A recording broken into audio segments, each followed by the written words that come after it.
गुरु अपने हर पल जपना, मार्ग दर्शक मार्मिक वैदिक। हरि ओम तत्सत, हरि ओम तत्सत, हरि ओम तत्सत। कर्मन जो फल मिले थो, पुण्य कर्मन जो फल सुख, पाप कर्मन जो फल दुख मिले। कर्म करण लाए असांखे बख्शिश के शक्ति करो कर्म।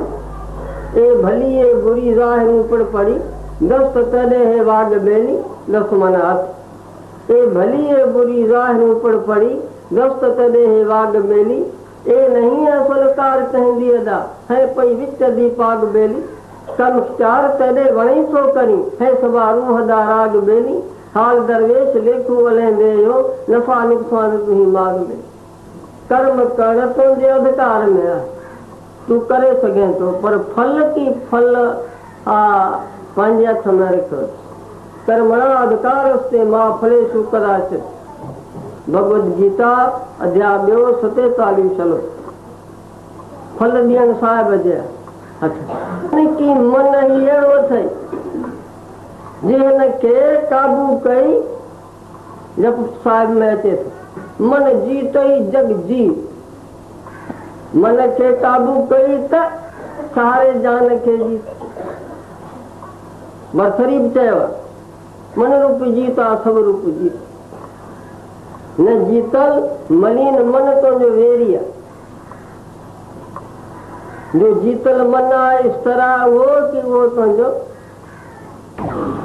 हे भगवान, हे भगवान, सभी के सुख दे दे, सभी के सुख दे दे, शक्ति दे, शक्ति दे, निरोगता दे, निरोगता दे। पांचो पांचो कर्तव्य पाली चुके, पांचो पांचो कर्तव्य पाली। हे भगवान, ये मंच शरीर मिलवा भगवत ध्यान, भगवत ज्ञान, भगवत आनंद के हासिल करने के लाए। जे न कहीं तो वरी जमण मरण जे चक्कर में वेंदे तो धिका खाईंदे। अब की बिछड़ी कब मिलेगी, जाए पड़ेगी दूर। जहाँ असली गाल आहे उनखे असां विसारे छॾियो आहे। बाक़ी असली गाल दा दुकान खोलियो, ऐं को ता दुकान न खोलियो, पर हिन गाल जो नूं रखो, असीं केर आहियूं? असीं कोई शरीर कोन आहियूं।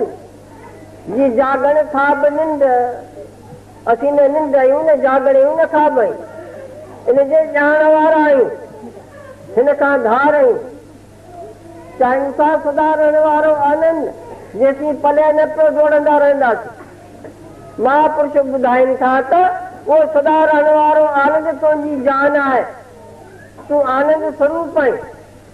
तोखे पंहिंजो पाण सभिनी शयुनि खां प्यारो थो लॻे। जयराम जी की जहिड़ी निंड में तोखे छा थो मिले? सभिनी शयुनि खां थी, सभिनी शयुनि। साईं असांखे त धन प्यारो कि धन खां पुटु प्यारो अथई। भॻवान पियो रिख्या करे, पर को किथे पकड़जे थो त धन ॾेई 100 200 500 बचाए थो। धन खां पुटु प्यारो आहे, पुट खां पंहिंजे शरीर प्यारो आहे। तारीफ़ पढ़ी ॾिसो कि पुट विकणी पंहिंजे शरीर जी रिख्या कई अथनि। स्वामी जिन हिन वक़्तु तव्हांखे योग करियाऊं ॾेखारे रहिया आहिनि।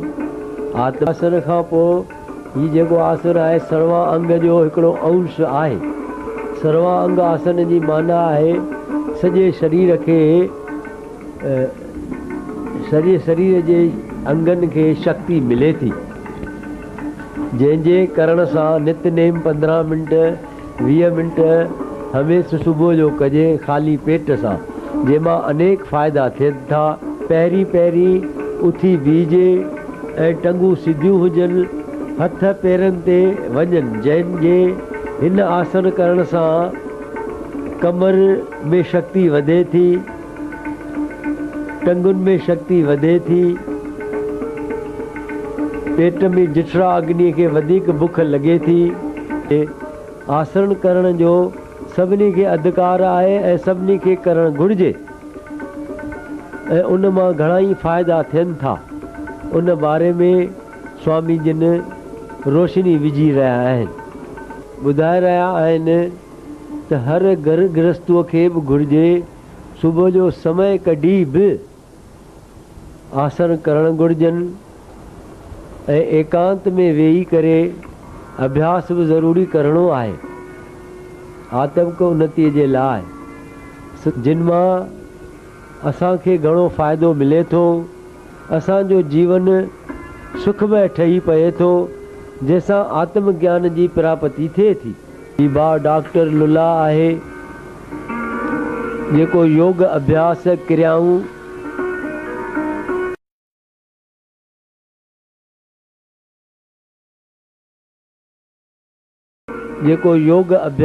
क्रियाऊं नितनेम कंदा आहिनि। हींअर स्वामी जिन सूत्र नीति करे रहिया आहिनि जा नक द्वारा विझी ऐं वात द्वारा ॿाहिरि कढी रहिया आहिनि। हीअ धीरे धीरे कढिबो आहे। हिन जे करण सां स्वास्थ्य ठीक रहनि था। गले जी का बीमारी नथी थिए। अखियुनि जी रोशनी वधे थी। कन ॿोरा न थींदा। मिर्गी न थींदी। चक्कर न ईंदो। हीअ जल नीति करे रहिया आहिनि। जल नीति नितनेम करणु घुरिजे। जल नीति जो नियम आहे किलो पाणी हुजे तंहिंमें तोलो खण सेंधो लूणु हुजे पोइ उहो वटीअ में विझी ऐं श्वासन द्वारा नकुन में अंदरि लॻाए मथे खणिजे श्वास त पाणी अंदरि वेंदो पोइ मुख खोले ॿाहिरि कढिजे। तंहिंखे जल नीति चइबो आहे। ही स्वामी जिन जल नीति करे रहिया आहिनि।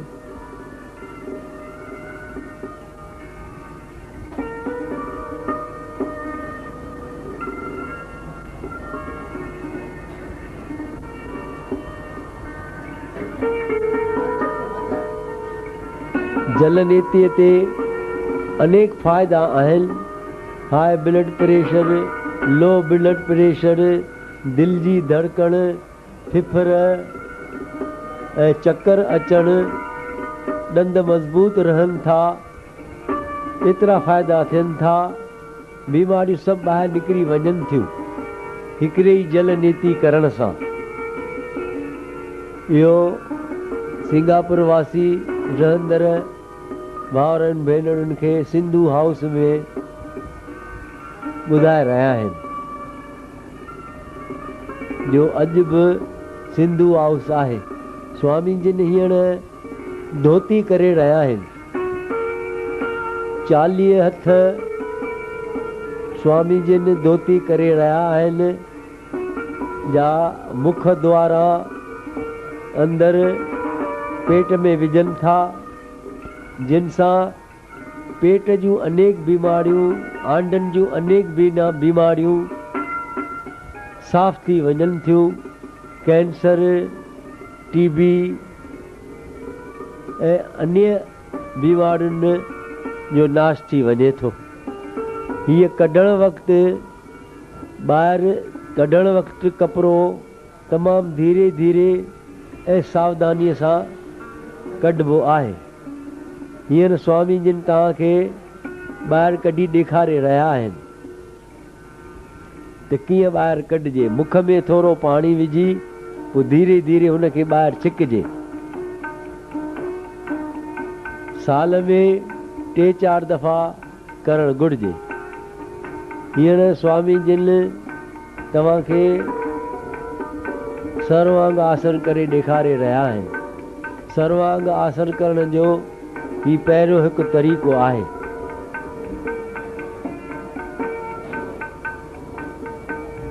स्वामी जिन ॿुधाइनि था सर्वांग आसन करण खां पोइ कीअं शीश हेठि कजे, कीअं हथ वराइजनि ऐं हिकु हथ सां पेर खे पकड़िजे। हिन वक़्तु ॿिन्ही हथनि सां स्वामी जिन पेर पकड़े पंहिंजो शीश गोॾनि जे विच में लॻाए रहिया आहिनि ऐं उन खां पोइ गोॾनि में शीश लॻाइण खां पोइ श्वास ॿाहिरि कढिबा आहिनि।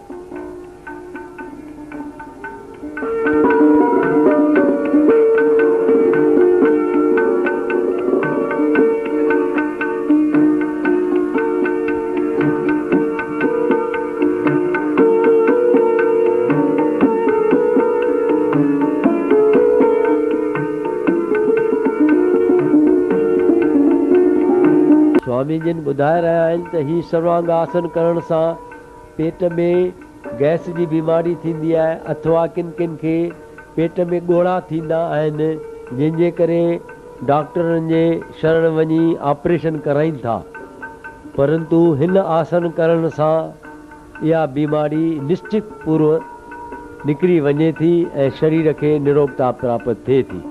परंतु इहे आसन रोज़ घटि में घटि अधु कलाक करणु घुरिजनि। नित नेम आसन करण वक़्तु पेट ख़ाली हुअणु घुरिजे।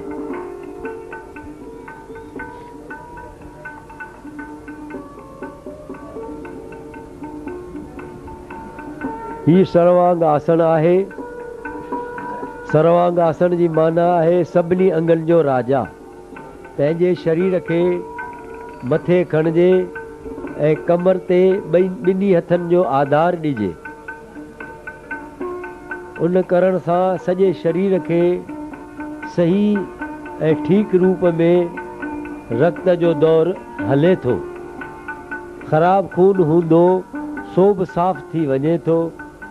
घटि में घटि 3-4 मिंट इहे टंगू मथे हुजनि ऐं पंहिंजे हथनि जे आधार ते बीह रहे।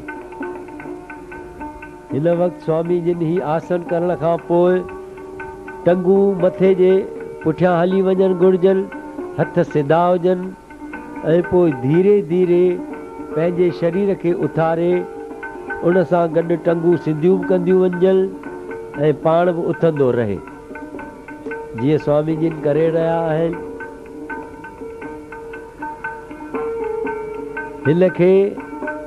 हिन ही बि सड़वा आसन आहे। जीअं साइकिल हलाइबी आहे अहिड़ी तरह टंगू हला रहिया आहिनि। ही पदम सर्वांग आसन आहे।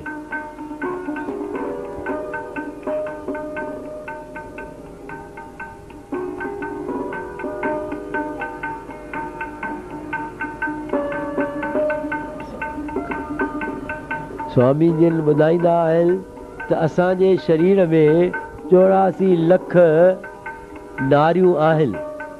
हिन सर्वांग आसन हिकु ई करण सां 84 लख नारियुनि खे ई शक्ति मिले थी।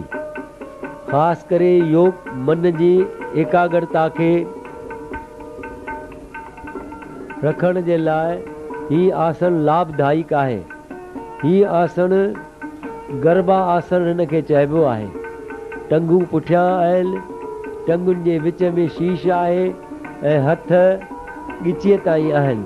माता जे गर्भ में बालक हीअं हूंदो आहे, इन जे करे हिन खे गरबा आसन चइबो आहे। गरबा आसन ॾुखियो आहे। हिन खे सिखण में घटि 21 ॾींहं लॻंदा आहिनि। गरबा आसन करण खां पोइ वरी सर्वांग आसन कजे।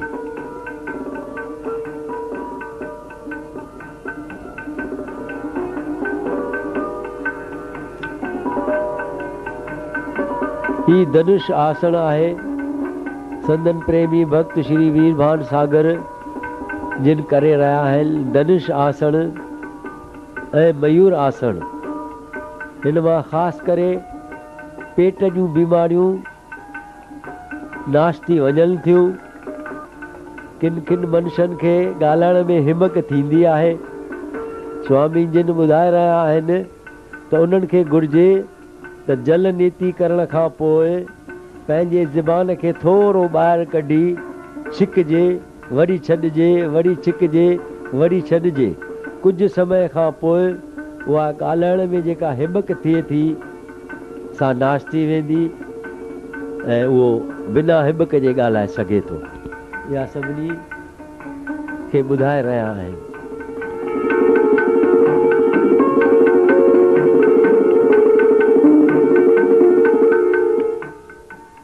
हिन करण सां न फ़क़ति जिभ खे फ़ाइदो थिए थो पर अखियुनि जी रोशनी बि वधे थी, अखियुनि खे फ़रत मिले थी। स्वामी जिन जी हिन वक़्तु उमिरि 92 वरे आहे पर नज़र दृष्टि तमामु साफ़ ऐं तिखी अथनि। न चश्मो पाईंदा आहिनि